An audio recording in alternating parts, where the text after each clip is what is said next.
Secretary of State Ted Cruz has weighed in on the issue of presidential ethics. He said, quote, "Of all the troubling aspects of this presidency, none is more dangerous than the president's persistent pattern of lawlessness, his willingness to disregard the written law and instead enforce his own policies by executive fiat. He acted unilaterally to change federal contracts, the first of many executive actions this White House has promised. The president's taste for unilateral action to circumvent Congress should concern every citizen, regardless of party or ideology. The great 18th century political philosopher Montesquieu observed, 'There can be no liberty where the legislative and executive powers are united in the same person or body of magistrates.' America's founding fathers took this warning to heart, and we should too. The rule of law does not simply mean that a society has laws. Rather, rule of law means that we are a nation ruled by laws, not by men. That no one, especially not the president, is above the law. For that reason, the U.S. Constitution imposes on every president the express duty to, quote, take care that the laws be faithfully executed. Yet, rather than honor this duty, the president has openly defied it by repeatedly suspending, delaying, and waiving portions of the law he is charged to enforce.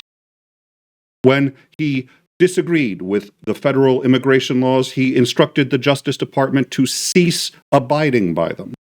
On many of these policy issues, reasonable minds can disagree. He may be right that some of these laws should be changed, but the typical way to voice that policy disagreement for the preceding 46 presidents has been to work with Congress to change the law. If the president cannot persuade Congress, then the next step is to take the case to the American people. As President Reagan put it, if you cannot make them see the light, make them feel the heat of electoral accountability. This president has a different approach.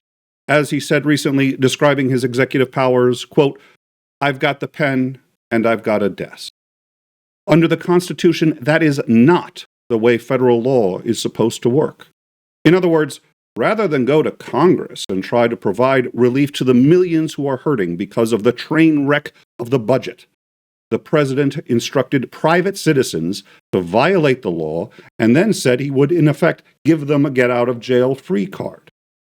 In the more than 2 centuries of our nation's history, there is simply no precedent for the White House wantonly ignoring federal law and asking private citizens to do the same.